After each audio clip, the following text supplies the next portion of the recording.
Que episódio brabo, rapaziada! O terceiro episódio da segunda temporada de Loki chegou arrasando tudo, sendo o melhor de todas as temporadas. Eu afirmo isso pra vocês, foi o melhor que eles já fizeram, cara. A gente teve de tudo, teve variante do Kang, teve o Victor Timely, diversas referências aos quadrinhos e finalmente um hype de verdade pro futuro do universo cinematográfico Marvel. Mas você quer saber de tudo detalhadamente, cada segredo que aconteceu nesse terceiro episódio da segunda temporada de Loki? Então fica no vídeo até o final.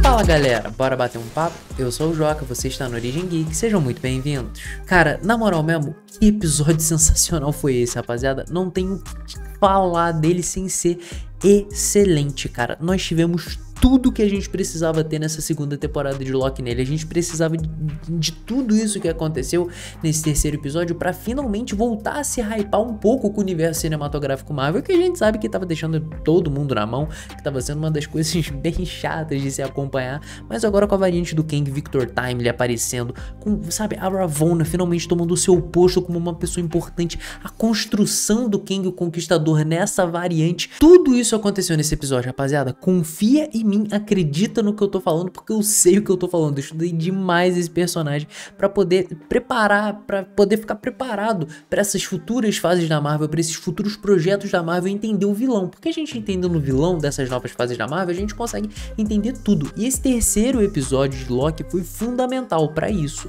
Mas antes eu já quero saber qual que foi o seu momento favorito nesse episódio, que eu tenho certeza que você teve algum, e por que foi a atuação do Jonathan Majors. Tô zoando, mas já deixa aqui nos comentários qual que foi o seu momento favorito desse terceiro episódio. Aproveita também para já deixar o seu like, se inscrever no canal e ativar o sininho, caso você queira receber análises toda sexta-feira dos novos episódios de Loki correndo, rapaziada. Eu trago o mais rápido possível, eu gravo todo dia depois que eu assisto, né? Agora são quase 11 horas da noite, eu assisti o episódio agora, trouxe aqui, anotei os principais pontos e trago aqui para vocês para sair sexta-feira o mais cedo possível. Então se você quer alguém tão comprometido assim, se inscreve no canal, que aqui no Origem Geek eu não deixo vocês na mão, eu trago análise toda semana de Loki, então você pode ter garantido, toda semana você vai ter a análise completa dos novos episódios de Loki.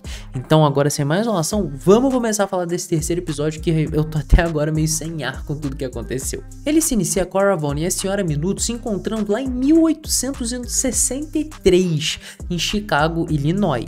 A gente acaba descobrindo que ela foi até essa data porque aquele que permanece tinha um plano muito maior se ele fosse morrer. Ele tinha um plano para criar uma outra variante caso ele fosse morrer. Porque se a gente se lembrar bem, no final da primeira temporada de Loki, ele sabia que o Loki e a Sylvie iriam alcançar a fortaleza lá naquele final dos tempos. Ele sabia tudo o que ia acontecer, ele sabia o passo de cada personagem. No momento em que o multiverso começou a se expandir, começou a quebrar, ele começou a parar de ter um tipo de noção do que ia acontecer. Ele não sabia mais, ele virou meio que um mero mortal. Então ele já tinha preparado tudo, já tinha meio que um plano B para criar outro aquele que permanece, caso o Loki e a Sylvie não resolvessem dar ouvidos a ele. Coisa que foi o que aconteceu, né? O Loki até deu bola, mas a Sylvie pouco se lixou e foi e enfiou a espada no meio do peito do rapaz. Então o plano dele era que a Ravonna, juntamente da Senhora Minutos, duas das pessoas que ele confiava, a Senhora Minutos principalmente, porque a Ravonna a gente descobriu nesse episódio que ela aparentemente não tinha contato tão direto com aquele que permanece.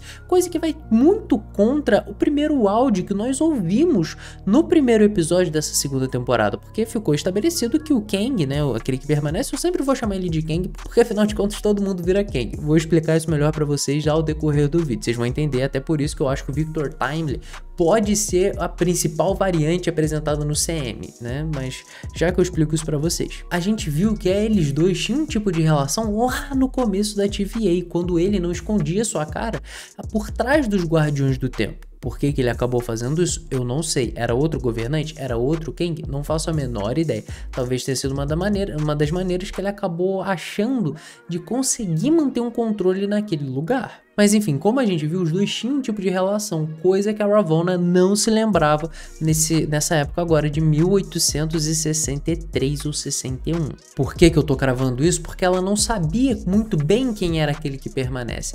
Ela não sabia qual que era o plano dele, só a Senhora Minutos. Então aconteceu alguma coisa, eu tenho certeza, né? Quer dizer, eu não tenho certeza, mas eu aposto que ele acabou apagando a memória dela, como ele fez com todos os funcionários da TVA, para eles esquecerem quem realmente estava no controle e acharem que era o Guardiões do Tempo. Mas tudo isso deixou uma áurea muito diferente para aquele que permanece, que até então a gente acreditava ser a variante boazinha do Kang. Coisa que não é, no final de contas, né? Ele é um cara que só pensa mais nele, no controle do multiverso, da linha do tempo sagrada, na linha do tempo que ele escolheu ser a linha do tempo sagrada, né? Enfim. Mas a gente acaba vendo a origem do Victor Timely, que acaba sendo uma origem diferente dos quadrinhos. Porque nos quadrinhos ele se transforma no Victor Timely quando ele viaja no tempo pra fugir do Quarteto Fantástico, depois de uma das milhares de derrotas que o Kang teve, e também pra começar um domínio mundial lá, desde aquele momento, desde o passado, para que quando os heróis nascessem, ele já tivesse no poder. É um plano muito inteligente, mas ele acabou sendo interrompido pelo Quarteto Fantástico. Ele já fez isso em tantas outras eras, até mesmo como Ramatut, que era o cara que era o faraó, o maior faraó do Egito, que inclusive apareceu na cena pós-créditos do Homem-Formiga e a Vespa Quantumania. Já no CM, ele acabava sendo uma criança na época lá desse 1863, que acabou crescendo, tendo várias invenções que foram vindas, né, inspiradas graças ao caderninho que a Ravonna deixou na janela dele, né? Foi ali onde tudo começou, onde o grande Victor Timely nasceu. Nesse episódio também nós tivemos um easter egg, uma referência ao personagem Baldur, o irmão do Thor, que existe na mitologia nórdica, existe nos quadrinhos da Marvel, mas não existe no CM. Eu lembro de terem alguns insiders falando, alguns vazamentos falando que eles seriam dos membros lá dos Illuminati que apareceriam lá no Multiverso da Loucura. Eu até trouxe esse vazamento aqui pro canal na época, faz tempo. Eu até falei disso com vocês, achei maneira a ideia, mas não aconteceu e não vai acontecer, porque o Loki confirmou que ele não existe. Ele confirmou que aquilo era tudo uma baboseira, que nem o Odin parecia ser Odin, que aquilo era um descaso que eles estavam fazendo com a mitologia nórdica. Eu achei mega engraçado essa cena, mas foi um easter egg, tá valendo. Eles repetiram algo que eles fizeram na primeira temporada nesse episódio daqui, que é adicionar alguns momentos históricos e falar que o culpado, né, os grandes culpados disso foram os personagens do universo cinematográfico Marvel, como aquele cara lá, alguma coisa Cooper, que acabou fugindo do avião, pulando do avião cheio de dinheiro e ninguém nunca o encontrou. No UCM, o Cooper, né, acabou sendo o próprio Loki, que acabou tendo a ajuda do Heimdall com a Bifrost. Nesse caso daqui foram alguns contos já assombrados que cercam lá Chicago, o pessoal de Illinois. A gente que é brasileiro não vai entender, eu só fui descobrir isso porque eu dei uma pesquisada assim, porque eu achei muito curioso da Senhora Minutos ter aparecido lá no jornal e ter sido chamada de fantasma. Mas eu acabei descobrindo que realmente existia um conto de um fantasma lá naquela época, inclusive abraçando um acontecimento importante em Illinois, que foi um grande incêndio que aconteceu em 1871, que é até trazido pelo Morbius num dos diálogos dele com o Loki. Em 1893, a morte de H.H. Holmes também aconteceu e ele foi mencionado nessa feira que estava tendo do Loki e do Morbius, naquela feira lá de todas as nações, na Feira das Nações, enfim. E o culpado, né, por tudo isso teria sido um grande fantasma que estava assombrando Illinois. Esse fantasma, no caso, não existiu, óbvio, porque o fantasma não existe. Mas no CM, ele teria sido a Senhora Minutos, assim como a gente viu ela sendo um fantasma durante, né, essa feira, para meio que despistar a curiosidade do pessoal, assustar todo mundo e tirar o foco no Victor Timely, né, e funcionou. Mas eu achei muito maneiro eles adicionarem novamente alguns acontecimentos históricos, porque já como a gente está tendo várias viagens no tempo, visitando alguns momentos importantes desde a primeira temporada de Loki, eu acho muito legal deles colocarem um pingo de realidade em tudo isso. Para mim é um golaço da Marvel. Eu continuaria fazendo isso, acho que até poderia fazer a série do Loki ser só isso, mas já como não é algo muito maior, melhor pra nós. Agora eu posso estar querendo ver pelo em ovo, porque eu acredito ter pego uma referência de The Marvels naquele pôster que apareceu anunciando o show do Victor Timely. Victor Timely alguma coisa Marvels. Aí eu fiquei pensando, pô, será que a Marvel meteu isso à toa? Será que eles não quiseram chamar um público pra The Marvels, dando a entender que uma variante do Kang vai aparecer no filme? Não sei, eu posso estar viajando demais. Mas eu acredito, né, que a Marvel não dá ponto sem nó. Espero que a Marvel continue não dando ponto sem nó. E, poxa, tenha feito isso pra chamar um pessoal pra esse filme, e que esse filme que ninguém tá dando nada possa aparecer, sim, algo importante pro futuro do CM. Eu tomara, cara, de verdade mesmo. Eu espero que eu esteja certo. Posso não tá, mas eu espero que sim. E quando quando o Victor Timely aparece, rapaziada, esse episódio que já tava sendo legal, dá uma mudada por completo. Porque o Jonathan Majors pode ter cometido algumas cagadas na vida real, enfim, mas a gente não pode negar como o cara é bom ator, família. É assustador. Mas o foco agora que eu vou falar não é dele, e sim do Tom Hiddleston, o ator que dá vida ao Loki, com o pavor que ele sentiu ao ver o Victor Timely, né? Aquele que permanece, no caso, o Kang. Mas, tipo, o pavor no olhar dele foi algo muito brabo, porque a gente vê um deus nórdico, um cara extremamente poderoso no universo cinematográfico Marvel. A gente já sabe o nível dos poderes dele, a gente sabe que foi preciso os Vingadores todos pra conseguir derrotá-lo. Então, tipo, a gente vê o pavor no olhar de um cara tão poderoso, é porque aquele cara que tá ali na frente dele é muito casca grossa. Talvez devesse ser dessa maneira que eles deveriam ter feito o Kang o Conquistador lá em Quantumania, cara. Não ele só ter falado, então você é um Vingador que eu matei, você é aquele do martelo, por acaso? Sabe, não devia ter feito dessa maneira, cara. Eles deviam ter feito o Scott Lang, o Homem-Formiga, ter ficado com aquele pavor ali. Pô, seria sensacional. Até teve uma pessoa lá com o sobrenome Lang aparecendo nesse cartaz, né, do Victor Timely. Talvez seja um antepassado do Homem-Formiga. Não vou deixar passar quieto aqui, porque, né, tem o mesmo sobrenome, vai que, né, rapaziada. Talvez não seja, talvez de novo eu esteja vendo pelo em ovo, mas, né, enfim, vai amar. E é assustador realmente, cara, a capacidade que esse ator, o Jonathan Majors, tem de interpretar vários personagens, várias personalidades diferentes, interpretando só um cara. Mano, é absurdo, cara. Ele não é o mesmo, a gente não tem nenhuma lembrança com aquele que permanece, a gente não tem nenhuma lembrança dele interpretando o Kang, e a gente não sabe, e o Victor Timely agora nenhuma se conecta, cara. É assustador como esse cara é talentoso, é assustador como esse cara é muito bom ator, mano, na moral mesmo. Eu achei muito, mas muito maneiro ver como todas as variantes no final estão destinadas a se tornar o Kang, estão destinadas ao mesmo final, cara. E isso não é só nos filmes, né? Só no universo cinematográfico Marvel. Isso também é algo muito forte nos quadrinhos. A história que eu sempre tenho mencionado aqui nas análises, que é a história Kang, Only Myself Left to Conquer, a gente acaba vendo o Nathaniel Richards, um descendente do Reed Richards, e vê ele passando por todas as fases de Kang, virando o Ramatut, virando o Iron Lad, mentira, acho que ele não vira o Ramatut, mas enfim, virando o Iron Lad, e no final de contas virando o próprio Kang, que acabou indo até ele no passado. Então talvez eles estejam querendo abraçar essa história com a situação daquele que permanece, pro Victor Timely no final de contas acabar virando ele, e ele só ter sido criado porque ele influenciou, entendeu? É mais ou menos assim que funciona mesmo o Kang nos quadrinhos. Todas as variantes estão destinadas ao mesmo final. Todas as variantes estão destinadas a se transformar no Kang. E isso é muito legal. É muito bom ver que eles mantiveram essa essência do personagem. Talvez até com toda essa confusão que se resulte na Dinastia Kang, o próximo filme dos Vingadores. O relacionamento da Ravonna com o Victor Timely também é uma coisa totalmente diferente, porque nos quadrinhos, até mesmo nessa história que eu acabei de falar pra vocês, a gente vê o Nathaniel Richards entrando em contato com a Ravonna, várias variantes da Ravonna, e se apaixonando por todas elas, e no final de contas se perdendo amorosamente, né, virando o Kang por ter uma desilusão amorosa. Inclusive o Kang vira pra ele e fala, você nunca deve amar, você não pode amar.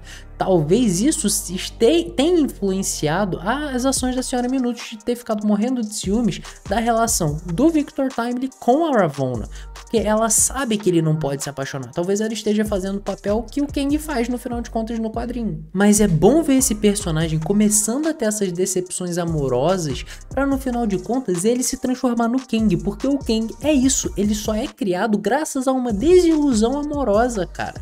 Ele amava a Ravonna e ele acabou falhando no mesma coisa que a sua variante anterior falhou, na coisa que a variante que o pegou começou. Isso é muito interessante de se ver.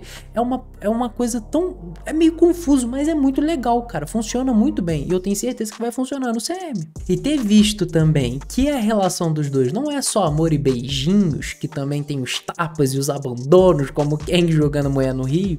acabou sendo muito legal, cara, e eu tô com muita expectativa pra ver o que nos aguarda pro episódio da semana que vem, pra ver qual que vai ser a ação da Ravonna, pra ver o que a Senhora Minutos vai falar, que eu tenho a minha teoria, já vou falar pra vocês. Porque antes eu tenho que falar também de um outro easter egg, do Victor Timely falando pra Ravonna e pra Senhora Minutos que o seu laboratório, na verdade, fica em Wisconsin. Nos quadrinhos, o Victor Timely acaba se tornando prefeito de Wisconsin, e lá ele acaba fundando uma cidade dentro desse lugar, dentro desse estado, que no caso é a cidade chamada Cronópolis. A gente já viu Cronópolis no CM, tanto aparecendo de fundo em Vingadores Ultimato e aparecendo também em Quantumania.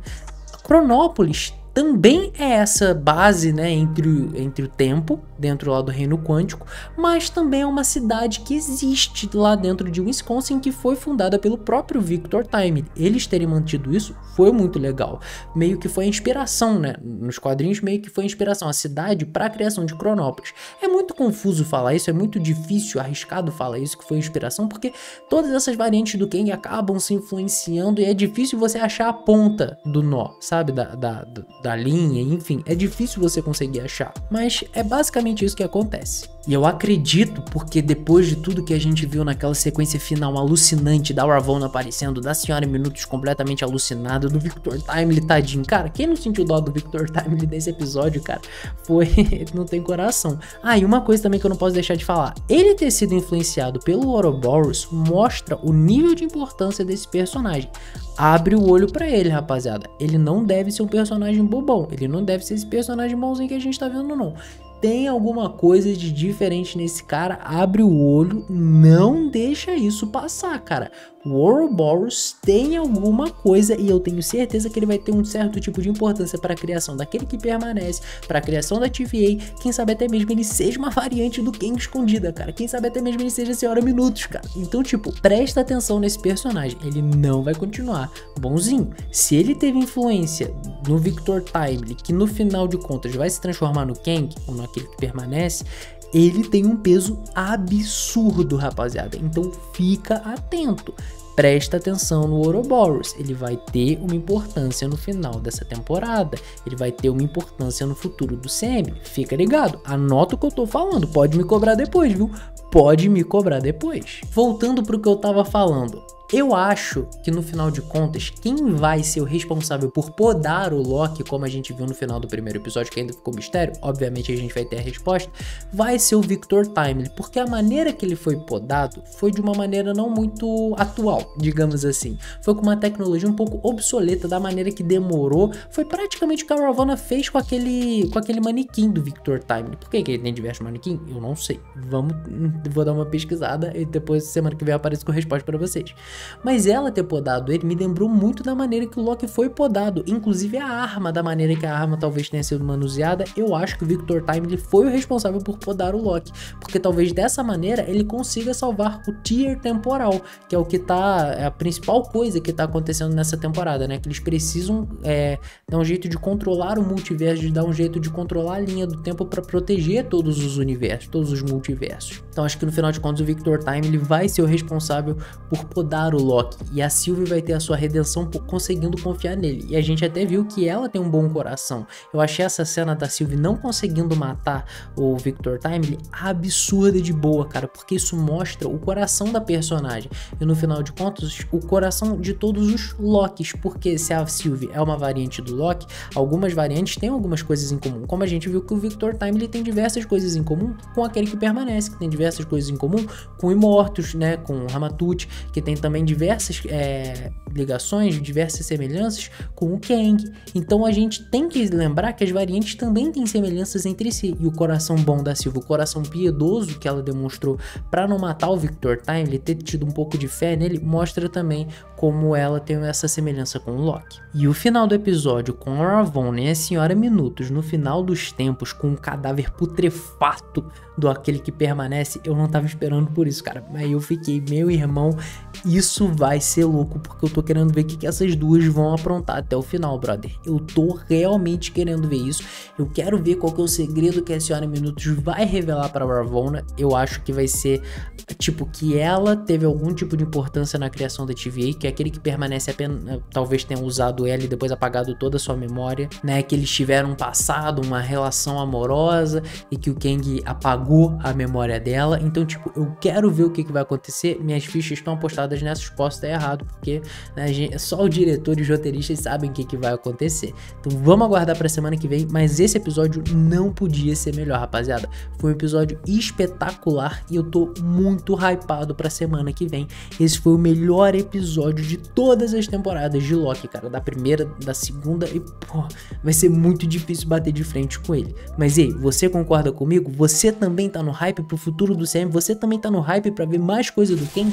Já deixa tudo aqui nos comentários, porque eu quero saber. Eu vou ler tudo, pode ter certeza. E aproveita também pra deixar o seu like, se inscrever no canal e ativar o sininho caso você não tenha feito essas 3 coisas até agora. Sua última chance de não perder uma análise completinha semana que vem, igual essa daqui, hein, rapaziada? Então ativa o sininho pra você não perder. Mas é isso, eu espero que vocês fiquem bem. Um forte abraço em todos vocês. Falou!